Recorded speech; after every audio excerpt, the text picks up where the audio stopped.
This is UX Station 31. Do you read me? We found something in the ice. We need some help down here. Can anybody hear me? We found something. We found something. We found something.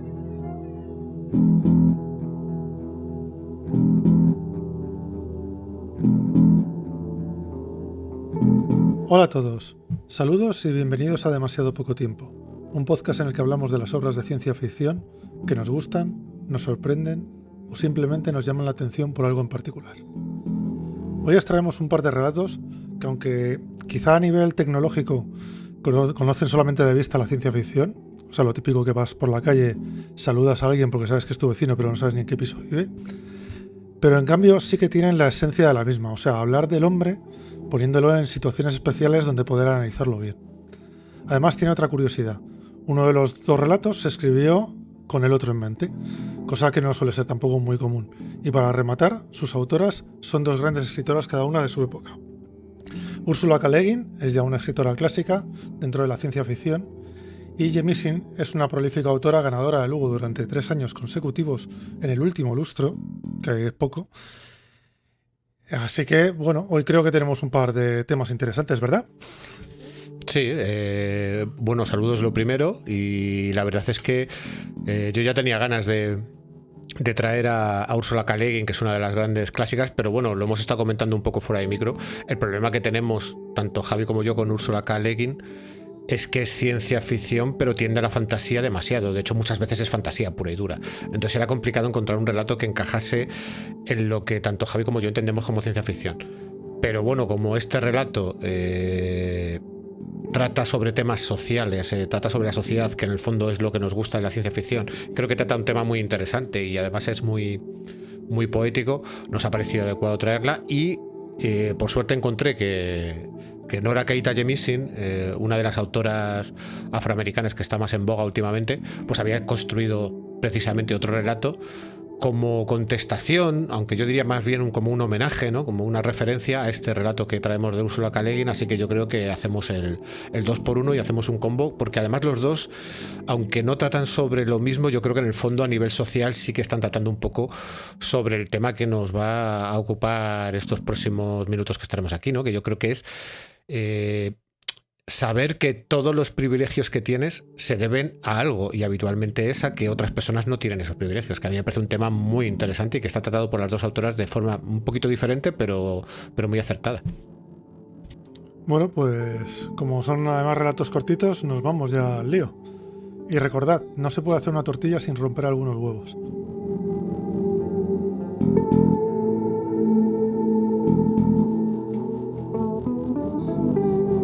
Demasiado poco tiempo. Y si tienes que malgastarlo, acércate a la ciencia ficción.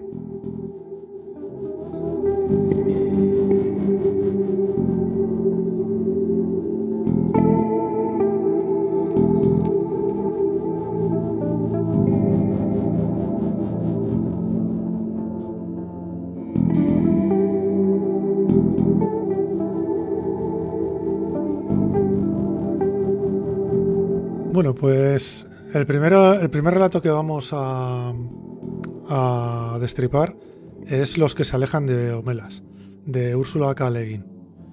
Y como siempre, Ricardo nos va a hacer una pequeña introducción de la autora y luego pasamos al relato. Como hemos comentado, pues Ursula K. Le Guin es una clásica de la ciencia ficción, una autora que sobre todo desarrolló su labor en los años 60 y 70. Y bueno, por hacer una pequeña reseña biográfica, pues bueno, nació en Berkeley, en California, en 1929, y es hija de una escritora, Theodora Kreber, y de un antropólogo, Alfred Kreber. Yo creo que esta mezcla de los dos padres se nota bastante en sus escritos, porque siempre tienen un toque antropológico, intentar analizar sociedades un poco más extrañas, más de fantasía o de ciencia ficción, y yo creo que todo este bagaje cultural que le venía pues, por parte de sus padres pues se nota en sus relatos. Desde muy joven fue aficionada a la ciencia ficción y la fantasía. Obviamente tanto ella como sus hermanos pues leían con mucha frecuencia por las típicas revistas que hemos comentado una y mil veces, Thrilling Wonder Stories, Astounding Science Fiction, y sobre todo también tenía mucho interés en mitología y leyendas, sobre todo en mitología nórdica que De hecho, su saga de Terramar yo creo que tiene bastante de eso. Y también Leyendas de los nativos americanos. Desde muy pequeñita no solamente leía, sino que también empezó a escribir. Y de hecho, cuando tenía 9 años, escribió su primer relato y lo presentó a la revista Astounding Science Fiction. Lo presentó con 11 años, pero obviamente se lo rechazaron. No era una cosa que estuviera para publicar, pero bueno.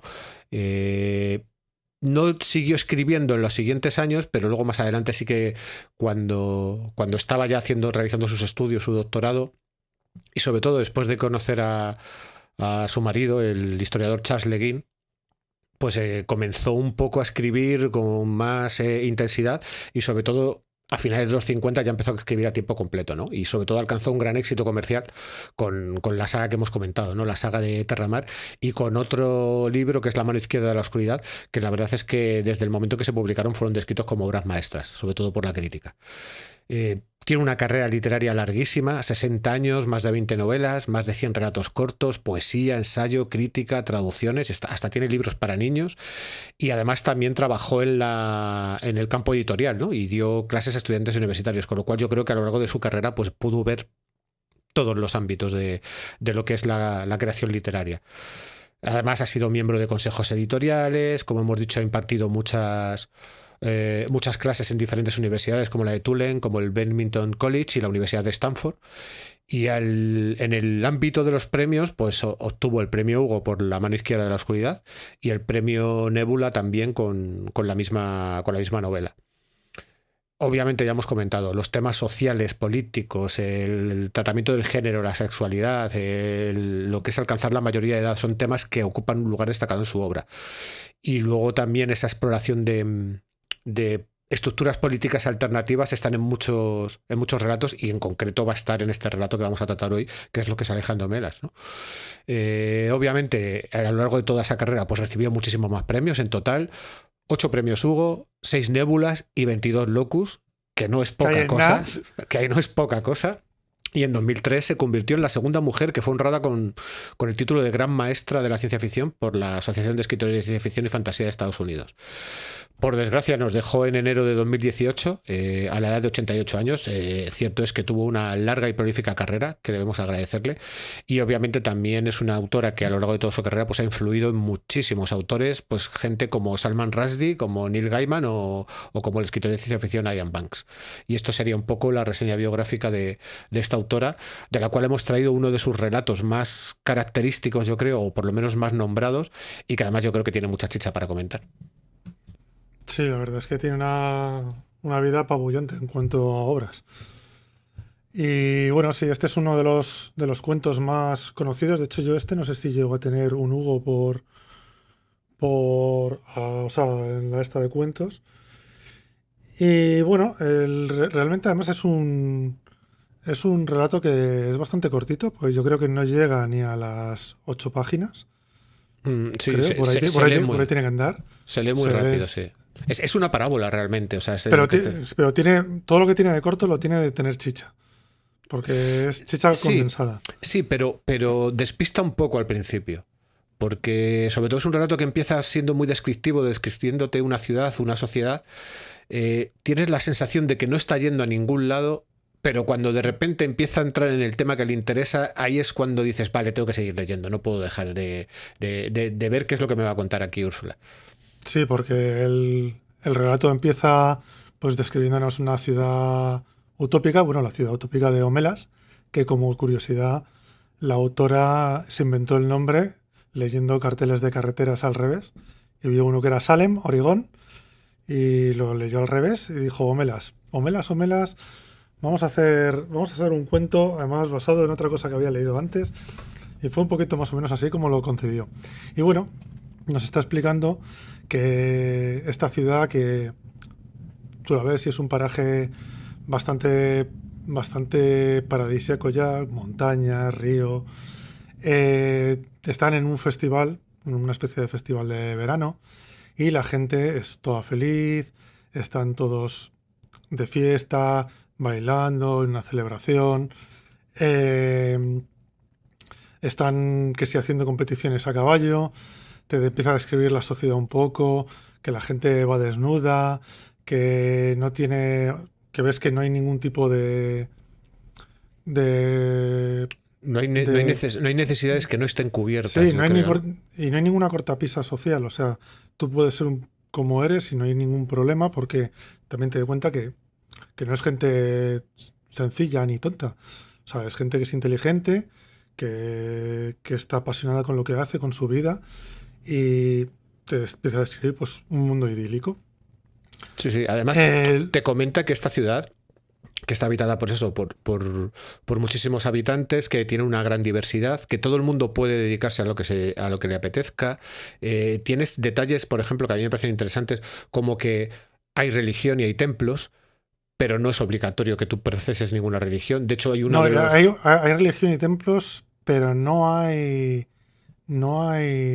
sacerdotes. No hay jerarquía eclesiástica. No hay jerarquía, no hay un gobierno como tal, porque también te dice que no hay reyes.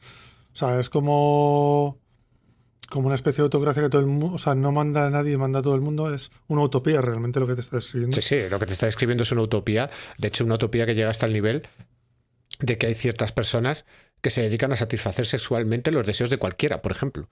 ¿Sabes? O sea, si tú tienes una necesidad, pues tienes personas que tú vas ahí y está entrando en tema, pues eso, como vemos aquí Ursula K. Le Guin, pues está tratando un poco todos los temas que ha tratado también en otros muchos de sus relatos, ¿no? La sexualidad, la religión, cómo puede ser una sociedad vista desde un punto de vista antropológico. Yo creo que de hecho que la lección de mostrarte esta ciudad de Homelas precisamente en un festival en el que están celebrando, creo que recordar que es a principios de verano, no están celebrando un poco, recuerda mucho a esos festivales en los que se celebra la cosecha, la recogida del grano. Sí, lo llaman el festival de verano, porque además vienen los agricultores, los ganaderos.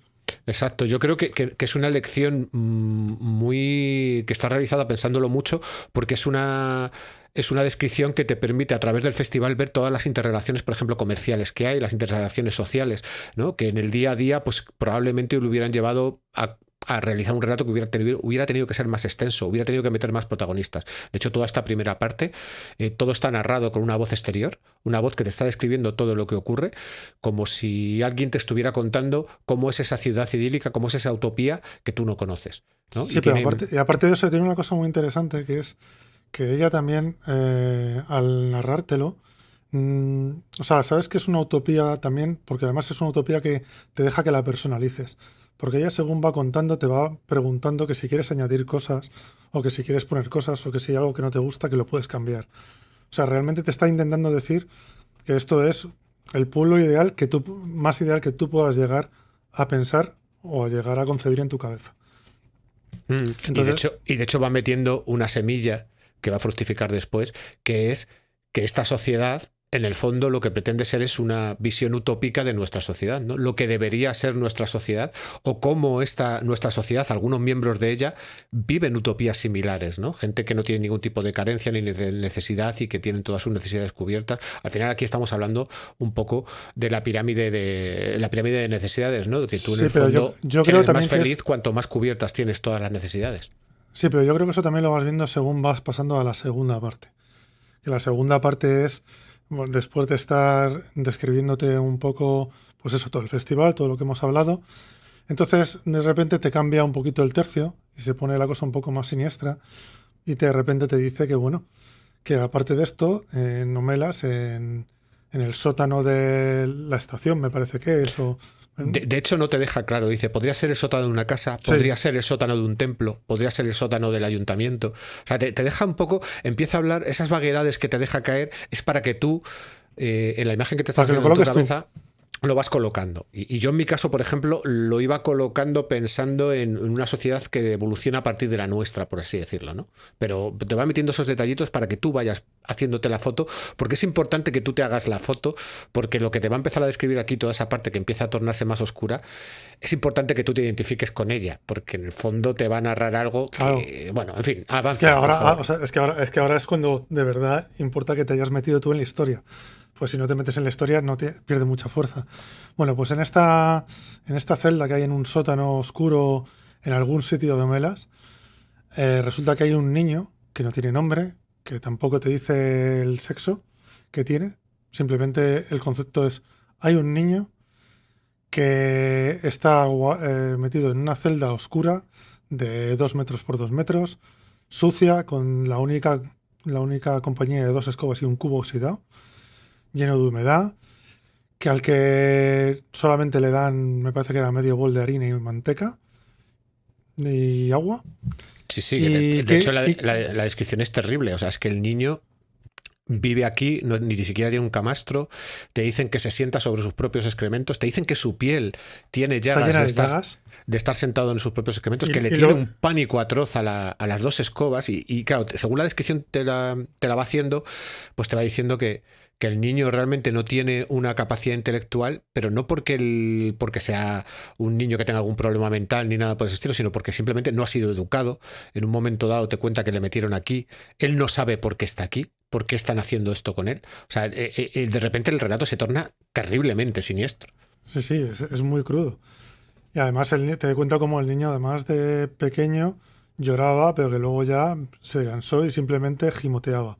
Y que está todo el día así. Y que de vez en cuando alguien de Homelas, una persona o varias, van a verlo, pero que no le hacen ni caso. Lo ven, pero no le ayudan, ni le cuidan, ni nada. Simplemente porque si alguien le cuidara, le diera una palabra amable, le diera algo de cariño, en definitiva, toda la felicidad y todo este mundo tan bonito de Homelas desaparecería a la hora siguiente. Es como un conjuro mágico en el que necesitas el sufrimiento del niño para que todo el resto del mundo sea feliz. Y aquí es cuando te pone realmente en la dicotomía de ¿qué harías o qué haces? Porque la gente, aquí, claro, el cuento sigue como que la mayoría de la gente que va, claro, se queda completamente destrozada con la visión. Y luego esa gente, pues hay gente que sigue con su vida y hay gente que al cabo del tiempo o al día siguiente se va de Homelas para no volver jamás.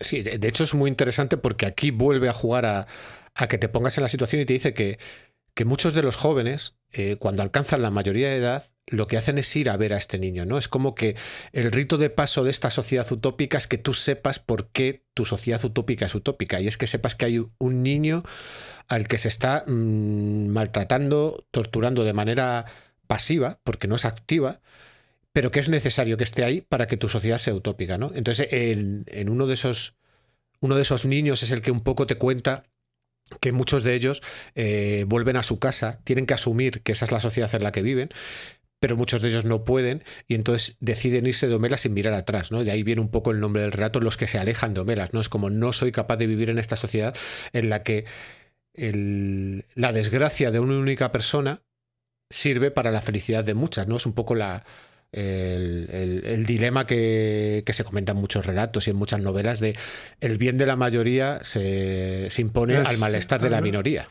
Claro, sí, muy de Spock. Sí. Es porque además Spock utilizaba el utilitarismo puro, que es esto, es a donde te puede llevar. A llevar ventaja simplemente que digas, por número, esto tiene que funcionar mejor.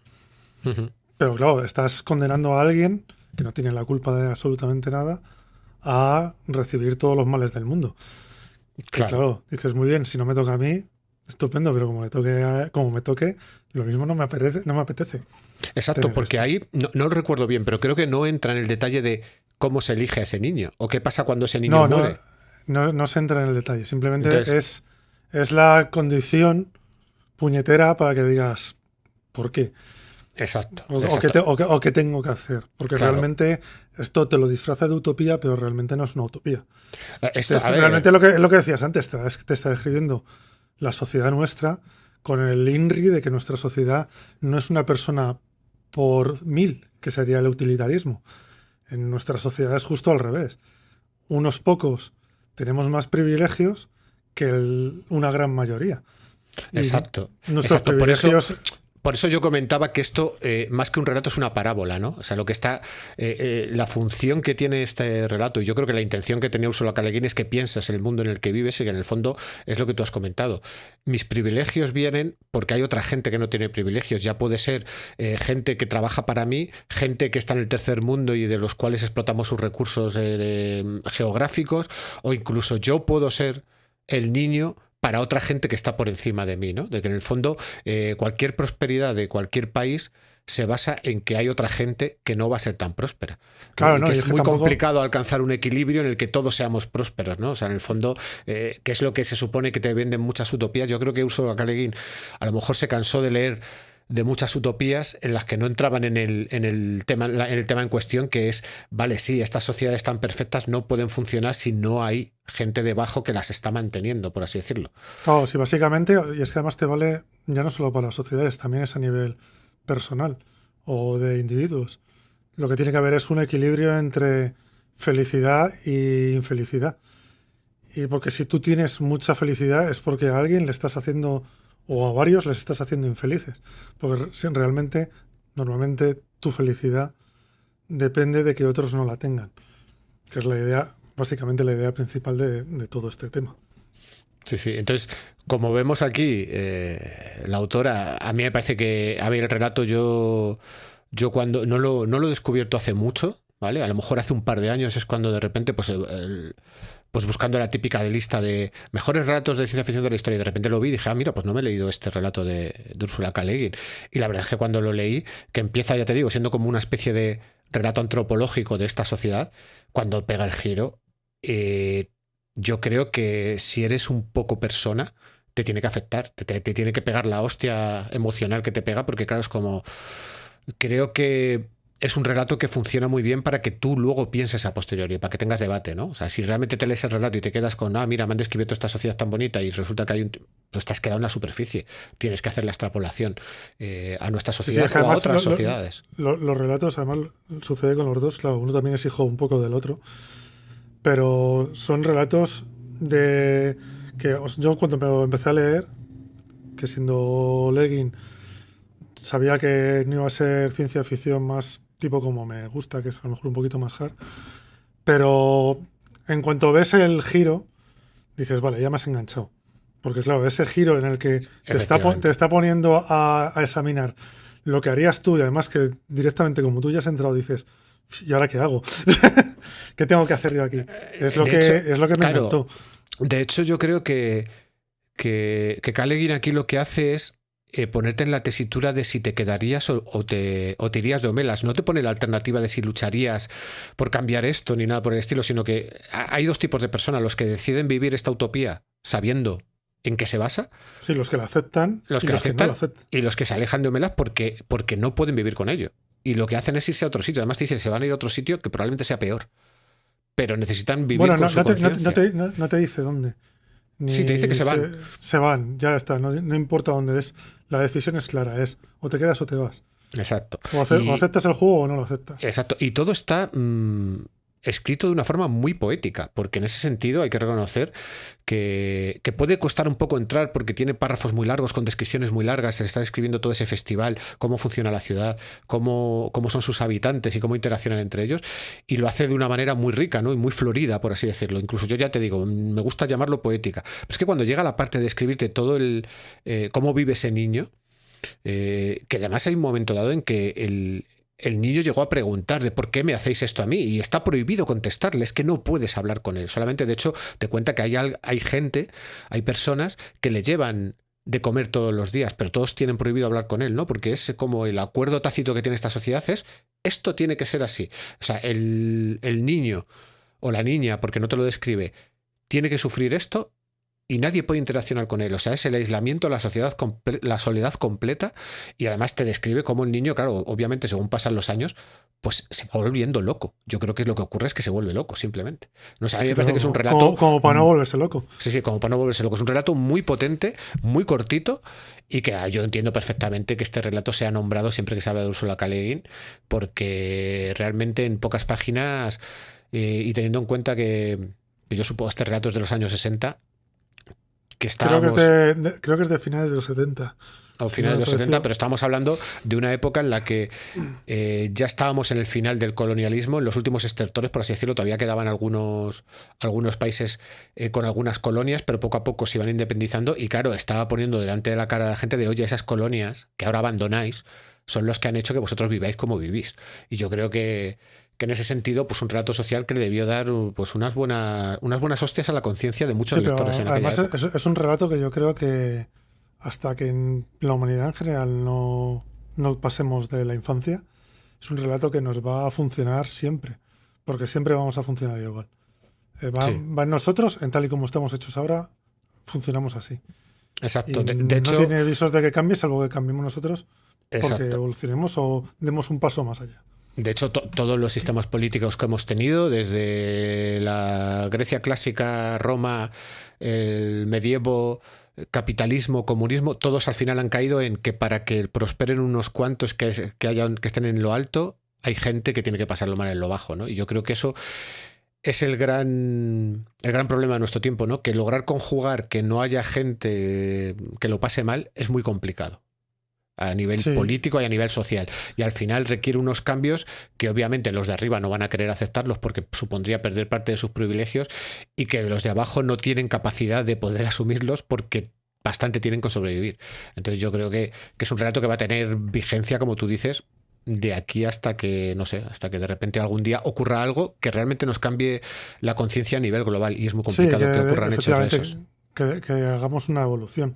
Como a lo mejor podemos ver en el siguiente relato la gente del pueblo del siguiente relato, que a lo mejor ha evolucionado o no. Pero bueno, hacemos una pausa y ahora nos metemos con el siguiente.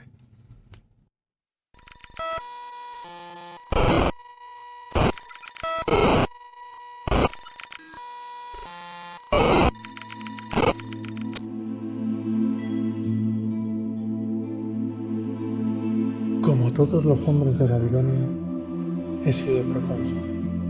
Como todos, esclavo. También he conocido la omnipotencia, el oprobio, las cárceles.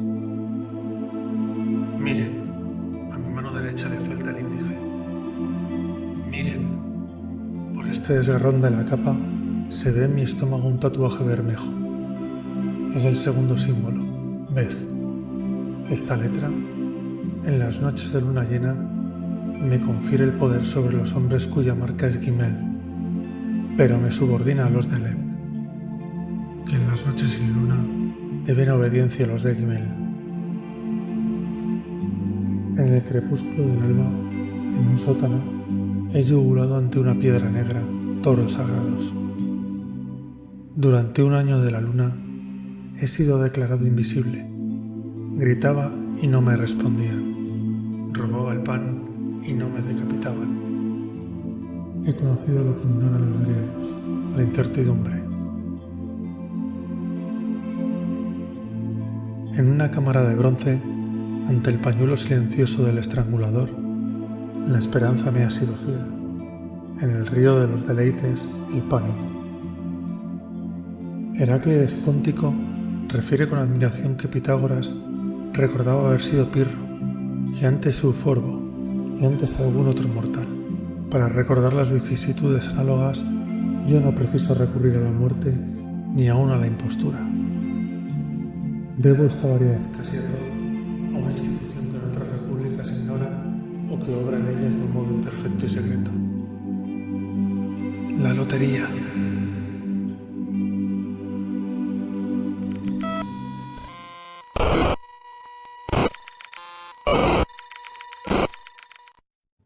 Esto que acabas de escuchar es el comienzo del relato La Lotería de Babilonia, de Jorge Luis Borges. Si te ha gustado, ya sabes lo que tienes que hacer. Acude a tu librero, busca en la biblioteca o pídeselo a alguno de tus amigos. Consigue el relato y léelo.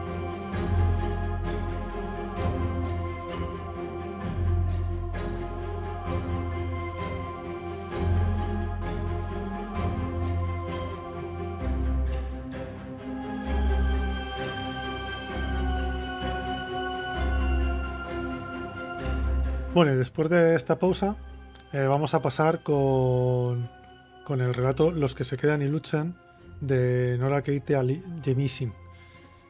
¿Qué nos puedes contar de Jemisin? Bueno, pues de Jemisin obviamente voy a contar mucho menos porque es una autora mucho más joven y más actual, ¿vale? Nació en la ciudad de Iowa y creció en la ciudad de Nueva York y en la ciudad de Mobile, en Alabama. Y Jemisin asistió a la Universidad de Tulane de 1990 a 1994. Una curiosidad es que nos hemos dado cuenta mientras grabábamos esto que Ursula K. Le Guin dio clases en la Universidad de Tulane. No sé si coincidieron, yo creo que no, porque hubieran contado esa referencia en algún lado, pero Pero ya está muy bien. hubiera estado muy bien. La verdad es que es una serendipia curiosa. Bueno, allí se licenció en psicología y luego se dedicó a seguir estudiando, a intentar obtener su máster. Y intentó empezar a ganarse la vida escribiendo novelas, sobre todo con la idea de tener un sobresueldo, ¿no? De lograr vender algo y poder pagar el crédito estudiantil que debía, que tenía que pagar a lo largo de 15 años. O sea, esto es algo muy habitual en Estados Unidos, que tú te endeudes hasta las trancas cuando estudias. Y ella dijo, bueno, pues a lo mejor con la escritura logro algo. De hecho, ella comenta que no era muy, nunca ha sido muy amiga del relato corto, hasta que en un momento dado pues le logró pedirle le pidió un préstamo a su padre para poder asistir a uno de esos talleres creativos que hay en Estados Unidos, y con ese taller logró asistir al taller de Viable Paradise que se hace en la isla de Martha's Vineyard, que como curiosidad es donde transcurre Tiburón. El pueblo de Amity está rodado allí en Martha's Vineyard, y que allí le insistieron mucho en que era muy importante escribir relato corto, porque servía un poco como campo de pruebas para poder luego aplicar todo lo que aprendes en el relato corto en el relato largo, ¿no? Y que ella, que en un primer momento empezó a escribir relato corto y no le gustaba lo que hacía y no lograba venderlo en ningún lado y tal, poco a poco fue logrando entrar en el juego y logró realizar una serie de relatos que ya pudo vender a revistas y que en un momento dado pues ya se sentía cómodo con ellos, ¿no? Y sobre todo también le permitía jugar con ciertos temas como son protagonistas afroamericanos, protagonistas mujeres, ella es afroamericana y mujer, que era mucho más difícil de vender a las editoriales para una novela larga, pero en un relato corto como que era más fácil colarlos, ¿no? Por así decirlo. Bueno, entre 2009 y 2010 el cuento de Jemisin, Probabilidades distintas de cero, fue finalista de los premios Hugo y Nébula al mejor cuento. Y luego su primera novela, Los 100.000 reinos, que es el primer volumen de una trilogía, fue nominado para el Nébula, Hugo, World Fantasy Award y Locus, y ganó el último. Ahora, a día de hoy, ya se dedica 100% a la escritura. De hecho, es una de esas personas que está utilizando la herramienta Patreon para ganarse la vida, y le está funcionando y ya se puede dedicar a ello. Y luego, más adelante, pues la novela La Quinta Estación ganó el premio Hugo, y las dos siguientes, que son El Portal de los Obeliscos y El Cielo de Piedra, forman parte de una trilogía, también ganaron el Hugo. Estamos hablando de 2017, 2018 y el anterior era 2016. 3 años consecutivos ganando el Hugo, que yo creo que es algo... Yo creo que poca gente o ninguna lo ha hecho. Exacto. Y bueno, el relato que traemos, que es los que se quedan y luchan, forma parte de una colección de relatos que se puede conseguir aquí en España, que está titulada ¿Cuánto tiempo hasta el mes del futuro negro? Y que, bueno, tiene historias escritas desde 2004 a 2017 y luego alguna nueva, ¿no? Actualmente vive y trabaja en Brooklyn, Nueva York, y vamos a pasar a hablar un poco de ella. Sí, como decíamos antes, en el anterior, o sea, al principio cuando presentábamos los relatos, este relato estructuralmente se parece mucho al que acabamos de ver de Le Guin. También empieza contándonos o describiéndonos una fiesta que me parece que se llama la fiesta de las buenas aves, que es como la fiesta del verano de Homelas. Y nos empiezan a describir también una ciudad que está también entre la confluencia de ríos y el mar, montañas, todo muy bonito, muy inspirador, que también tiene tecnología porque nos habla de que hay drones, de que hay un tren bala, con lo cual sabemos que tienen una tecnología ya avanzada. Y nos empieza también a explicar un poco cómo es la fiesta, que es muy parecida, que hay gente bailando, que hay postres, que hay niños.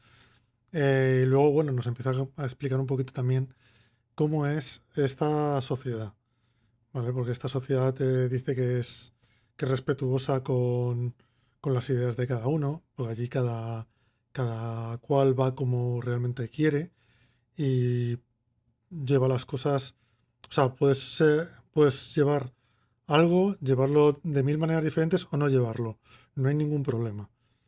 O sea, no hay ningún... Es sobre todo muy respetuoso con cualquier tipo de diferenciación.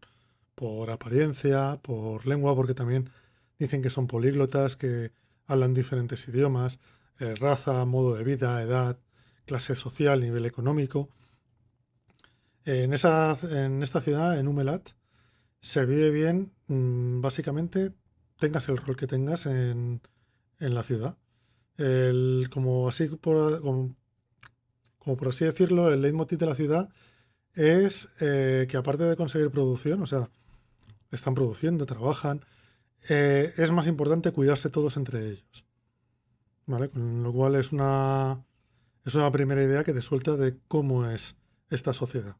Sí, de hecho, aquí Jemisin lo que está haciendo es, bueno, aparte de trazar ese paralelismo con el relato de Ursula K. Le Guin, que está buscado, o sea, ya te lo dice, que este relato es como una respuesta al relato de Homelas de Le Guin, aunque a mí me parece más que una respuesta, me parece hasta diría un homenaje, pero te está estableciendo... Creo que es más que es homenaje porque luego los derroteros son un poco diferentes. ¿Sí? Sí, pero en el fondo también ¿Hacia son dónde va? también son un poco similares, ¿no? También va a haber un Sí, grupo de hay un personas giro. que se... La estructura es más o menos la misma. Exactamente, pero es lo que tú comentas, o sea, aquí no entra tanto en decirte que esta sociedad tal y como funciona por algo, sino que te dice que esto funciona así. Está muy interesada en mostrarte, pues es una sociedad muy igualitaria, donde no hay problemas ni de religión, ni de raza, ni de sexo, ni de etnias, nada de ese estilo. De hecho, te cuenta que hay gente que vive en la calle y que para ello pues los puentes se barren todas las noches, que hasta los bancos están ligeramente acolchados para que la gente pueda dormir en ellos, pero que si esa gente quisiera vivir en una casa, tendría acceso a una casa, no habría ningún problema. O sea, yo la sensación que tengo es que a nivel político las necesidades se pueden cubrir. Otra cosa es que tú quieras o no quieras, o sea, tú ya decides lo que quieres hacer, ¿no? Y de hecho en este Y festival, pues... es como que tú buscas tu lugar dentro de la sociedad. Exacto. Y de hecho en este festival pues vamos a ver mucha gente que participa del festival, que no participa. Uno de los detalles es, por ejemplo, que en este festival la gente, sobre todo los niños, se hacen unas alas falsas y van corriendo por ahí. Te dicen que los que no pueden correr se montan en drones, te habla de drones, por ejemplo. Pero son pequeños detallitos que te dicen, vale, esto puede ser ciencia ficción, pero realmente es igual que el relato de Homelas. Es más una sociedad. Sí, en general en esta sociedad tienes todo cubierto y todo genera prosperidad. Todo saca un beneficio. Hace una especie como de resumen diciendo que esta sociedad tiene la sabiduría para hacer lo que hace falta, o sea, para saber lo que hace falta, perdón, y el pragmatismo para hacerlo. ¿Vale? Es una ciudad que la gente no tiene maldad y no hay ningún tipo de desigualdad. Y De hecho, luego, un detalle importante durante todo el relato es que la autora está constantemente hablando al lector y le está diciendo, ¿te choca esta sociedad? ¿Te parece que esto no podría ser? Eso es porque tú estás pensando en la tuya. La tuya es diferente. La nuestra esto funciona. Y de hecho, cada vez que está utilizando pues, cosas con lo que estábamos comentando antes de los temas que ella trata, sobre igualdad, sobre cómo en esta ciudad no hay racismo, pero sí hay palabras malsonantes, pero no se utilizan con ánimo despectivo y tal, siempre te está interpelando y diciendo, ¿te sorprende? Tranquilo, no te preocupes, no te enfades. O sea, está como, creo que igual que Nomelas está haciendo un discurso para que tú te pongas en ese lugar, aquí lo está haciendo de una manera más directa, ¿no? Y te está diciendo, ojo, el mundo que te estoy describiendo clarísimamente no es como el tuyo. Y de hecho puede que no te guste lo que te estoy contando porque eres de esa parte de la sociedad que no quiere que todos seamos iguales, que todos seamos prósperos, que todos seamos felices, sino que prefieres seguir teniendo tus privilegios aparte de otras cosas. A mí esa es la sensación que me da, sobre todo con esas interpelaciones que hace el lector. sí, pero a mí esas interpelaciones, que es una cosa que iba a comentar después, pero bueno, igual que con el relato de Le Guin, hacían que me metiera más, ya que hacía más, o sea, definía más todo lo que era el escenario donde me estaba metiendo. Aquí muchas veces el hecho de que me ponga palabras en mi boca, muchas veces me sacaba un poco de la historia, porque había veces que no me estaba coincidiendo con lo que yo estaba pensando. Y era como, me acabas de cortar y me acabas de sacar. Pero bueno, que a lo mejor es una cosa mía al leerla. Pero a mí la verdad es que lo veía como momentos en los que me cortaba el ritmo del relato. A lo mejor sin ellos hubiera estado mucho, me hubiera gustado más. Tienes la sensación de que te está dando una moraleja constantemente, ¿no? Que está interpelándote, ¿no? A que está hablándole a un lector, que por ejemplo en mi caso no soy yo, ¿vale? Pero está hablando a un lector. A un tipo de lector también hay que poner un poco en contexto. O sea, mujer de mediana edad, afroamericana, que publica ciencia ficción. Ella ha tenido una lucha muy fuerte con el statu quo de la ciencia ficción, sobre todo porque decía que con esas condiciones era muy difícil publicar, ¿vale? Luego lo cierto es que, mira, esta mujer ha publicado mucho y ha ganado 3 Hugos seguidos, ¿vale? Pero también es cierto que gracias a gente como Jemisin, se está produciendo un cambio en la ciencia ficción, estamos ampliando un poco las miras y ya no todo es tan centrado en la civilización occidental tal y como la conocemos tú y yo, ¿no? Lo que es la esfera occidental de Estados Unidos, la Europa occidental, etcétera, sino que estamos empezando a tener ciencia ficción china, ciencia ficción africana, otro tipo de ámbitos. Y yo creo que como ella misma ha reconocido en alguna entrevista, es una mujer enfadada. O sea, ella reconoce esos enfados. Eso se le nota al claro, escribir, ¿eh? Y lo mete. Y eso lo mete. Y cuando está interpelando a ese lector, que puede que alguno de nuestros oyentes se siente identificado con ellos, o puede que no, yo en mi caso no me siento identificado, se le nota un poco de enfado o un poco de cabreo. Y yo creo que eso te puede sacar bastante. Claro, a mí es que lo que me pasaba era eso. No me sentía identificado, pero el hecho de que estuviera intentando pensar por mí, era como que me estaba sacando un poco. Bueno, no estaba pensando en eso y no tenía nada que ver además en lo que estaba pensando. Con lo cual ya me paraba el hecho de seguir el hilo. Porque me paraba a pensarlo. No lo continuaba, no era seguir leyendo. Entonces sí, no sé, pero la verdad es que sí, lo del enfado se nota en la escritura. Tiene cierta agresividad escribiendo. Que en ciertos momentos mola mucho. Entonces, bueno, siguiendo un poco la historia, aquí es cuando ya empieza a darnos, igual que nos pasaba en Omelas, nos daba el giro a la parte más oscura. Entonces aquí empieza a hablar que hay una especie de trabajadores sociales que es otra cosa que no tengo muy clara por qué no los llama policías, porque básicamente su trabajo es policial. Sí, aquí decide llamar a los trabajadores sociales. Pues no sé. Aquí no sé si hay un poco de excesiva corrección política o qué, pero realmente yo lo estaba leyendo y digo, más que un trabajador social, es un policía. Sí. Que bueno, que cuidan de la felicidad de los demás. Uh-huh. Entonces, te empieza a contar que en Umelat, ya hemos visto que es un sitio con tecnología avanzada, no es como nuestra sociedad, porque realmente no nos está describiendo nuestra sociedad. Nos está describiendo una sociedad que está un pasito más allá de la nuestra. Entonces nos empieza a contar que esta sociedad y nuestra sociedad viven en planetas diferentes, en universos diferentes, pero ellos son capaces de crear unos aparatos que pueden llegar a coger las ondas de nuestro universo. Entonces son capaces de oír nuestra radio, ver nuestra televisión, conectarse a internet, interactuar con la gente por las redes sociales. Y empieza a decir que aquí hay un conocimiento que es peligroso, que es otro concepto también curioso, ¿vale? Que luego si eso ya lo entramos más en él. Uh-huh. Pero la gente, al entrar en nuestro mundo y ver cómo funciona, básicamente ver el odio y la desigualdad, que es la diferencia que tenemos entre una sociedad y otra, empiezan a como descubrir que eso sigue estando en ellos. Y eso nace dentro de ellos y empieza a crecer dentro de ellos. Y esa gente empieza a intentar, lo pone como si fuera una enfermedad, a contagiar a otros. Y aquí llegamos ya al momento más álgido, que es en el que hay uno de estos trabajadores sociales que se está yendo de la fiesta, que antes les hemos visto en la fiesta, que estaban cantando y se junta con otros 3 que acaban de matar a un hombre que había empezado a tener estas ideas. Y hay una niña al lado que es su hija, porque a este hombre le acaban de matar. Porque aquí, entrar en estas ideas, la pena es la muerte directamente, para que esto no se pueda expandir. Sí, de hecho te comentan que lo hacen de una forma lo más misericordiosa e indolora posible. Pues y rápida. exacto y rápida, pero que en el fondo esto es como una infección social que hay que cortar de raíz, porque parece ser que hay mucha de esta gente, o sea, como hay un poco el atractivo de lo prohibido, ¿no? De que hay bastante gente, por lo menos esa es la sensación que a mí me da leyendo el relato, que se convierten, además los define así, como que son como radioaficionados que lo que quieren es escuchar eso de ese otro mundo, ¿no?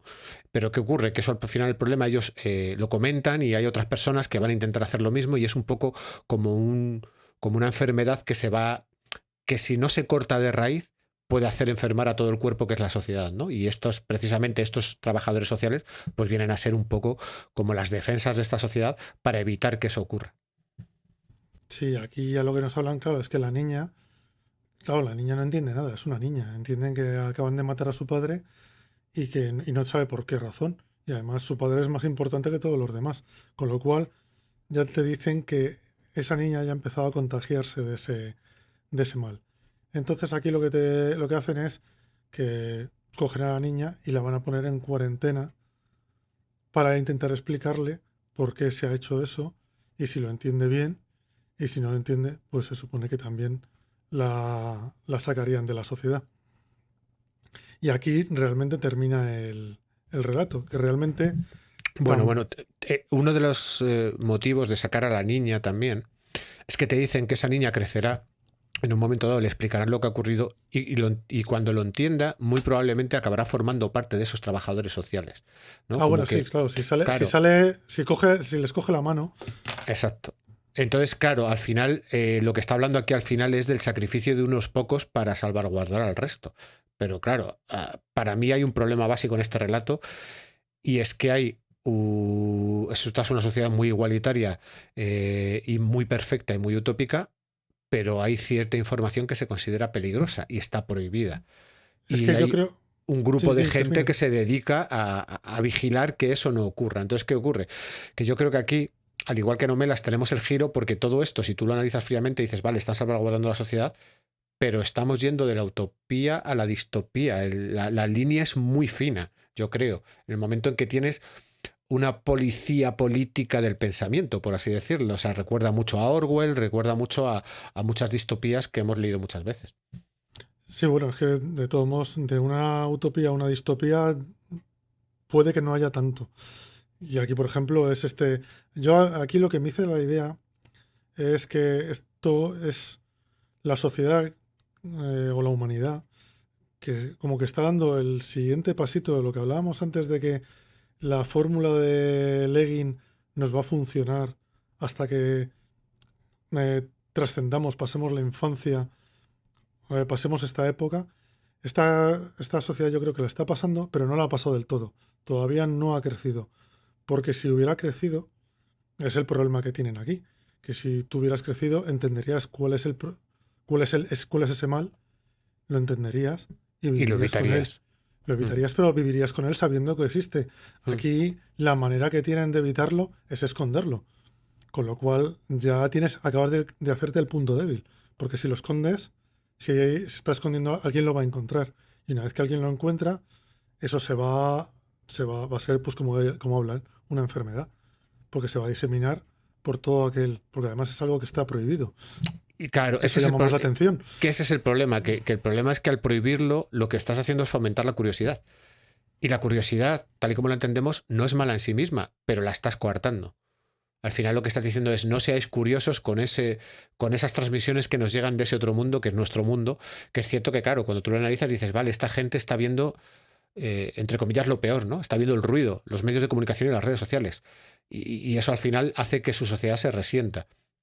Pero claro, prohibirlo, realmente dices, estás coartando la libertad de tus individuos. Entonces, por eso digo que es una línea muy fina en la que si piensas a un lado estás en una utopía, pero si piensas en el otro lado estás en una distopía y probablemente tienes un pie en cada sitio. Con lo cual, yo creo que aquí, Jemisin, el giro es interesante. Aquí es donde de repente, aquí es donde lo que tú comentábamos, esto no es una réplica a Omela, sino que lo utiliza como inspiración para darle una vuelta de tuerca. Me ha gustado lo que has comentado de que realmente esta sociedad puede que ya no esté en la infancia, sino que esté dando el siguiente paso. Y en ese siguiente paso se están encontrando otro problema, y ese problema es este. Pero al final también tenemos un poco otro paralelismo con el relato de Leguin, que es que si en el de Leguin había una persona que tenía que sufrir para que el resto de la sociedad fuera perfecta, aquí hay un grupo de personas que tienen que ejercer una acción que es desagradable para salvaguardar al resto de la sociedad. Y yo creo que ahí también hay un cierto paralelismo, lo que pasa que, claro, es inevitable lo que tú comentabas, no pensar que esta gente es la policía de este mundo, es un poco policía del pensamiento, es inevitable pensarlo. Es que esta gente son juez, jurado y verdugo, es el juez Dredd hecho... Sí, un poco sí. Claro, entonces te está hablando de que lo que ve todo el mundo es la utopía, pero en cuanto entras un poquito en las tripas del sistema, es una distopía, porque en cuanto ya estás evitando que la gente tenga acceso a todo y que no sea por voluntad propia, ya la has liado. Ya la has liado Claro, porque, claro, ya has entrado en el terreno de que estar coartando a la gente para hacer lo que tú quieras, con lo cual ya no es una utopía, es una distopía escondidita.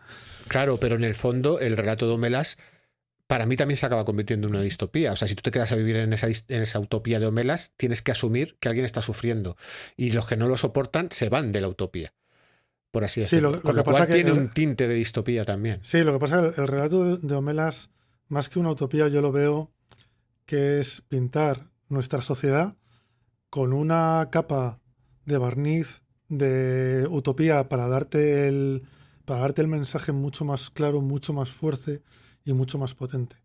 Porque claro, si tú lo pones en la sociedad actual o en la sociedad de la época de Leguin, pues a lo mejor dices, es lo normal, yo vivo así, esto es así porque es así.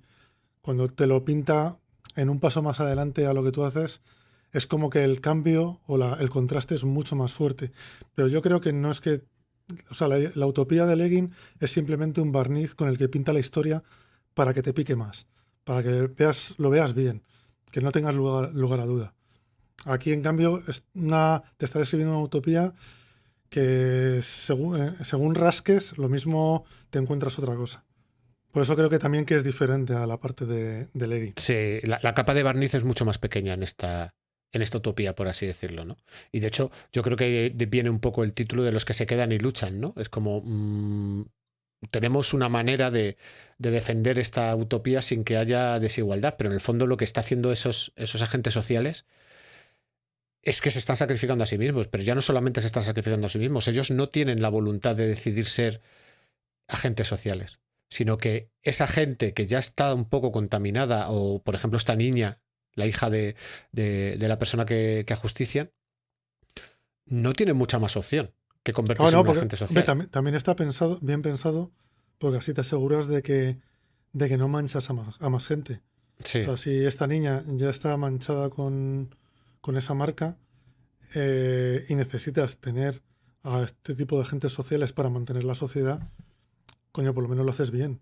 Porque no vas a ensuciar a nadie que no lo merezca o que no se haya metido de motu propio en ese fregado. Simplemente a la gente que sale de ahí, entre comillas, que tiene la oportunidad de salir, la formas así y ya no estás exponiendo a nadie más. Lo dejas cerrado ahí y lo intentas contener ahí. Uh-huh. Y bueno, yo creo que poco más, porque estos relatos la verdad es que dan para hablar, porque los temas son bastante interesantes, pero también son muy cortitos y yo creo que les hemos sacado todo lo que le podíamos sacar. No, sí, obviamente, a ver, podríamos sacarle mucho más, pero al final estaríamos dando vueltas alrededor de establecer los paralelismos de estas sociedades que nos plantean con la nuestra. Porque sí, ya yo creo más detalle. Exacto, y yo creo que ese es el juego que proponen estos dos relatos, que es un juego muy interesante, pero bueno, también es cierto que yo creo que si los oyentes, yo espero que hayan leído el relato, si han llegado hasta aquí, obviamente, que les dé para hacer ese juego, ¿no? Y que hayamos tenido una especie de pequeño diálogo, aunque nosotros no podamos contestarles, y que si tienen amigos, pues que se junten y hablen de estos temas, ¿no? Porque yo creo que al final lo hemos comentado muchas veces, a nosotros nos gusta la ciencia ficción y a mí me pones un motor hiperespacial y me explicas cómo funciona y me atrae muchísimo, pero cuando me explicas las consecuencias sociales de un mundo creado en la ciencia ficción, eso es lo que realmente... Sí, lo que mola realmente es qué consecuencias tiene tener un motor hiperespacial. Exacto, o sea, al final la sociedad que se construye en base pues, a una hipótesis que puede ser algo, como hemos dicho, de crear un motor espacial, o algo tan sencillo como tiene que haber un niño sufriendo para que la sociedad funcione, ¿no? Entonces yo creo que al final los relatos, en estos dos relatos, dan mucho para hablar, se centran mucho en la parte social, están un poco en el límite de la fantasía, porque ambos dos están un poco en el límite de la fantasía. Cierto es que yo he leído mucha ciencia ficción últimamente que está muy en el límite de la fantasía, que no es precisamente lo que a mí particularmente más me gusta, pero creo que cuando rascas estos relatos y te encuentras temas tan interesantes, pues no me importa, ¿no? Que quizás no tengan tanta ficción, ciencia ficción hard. Se puede sacrificar. Exacto. Por tener una buena historia y tener un buen tema. Pues yo creo que nada más. Ya nos despedimos y espero que nos escuchéis en el siguiente. Venga, hasta luego. Venga, un saludo.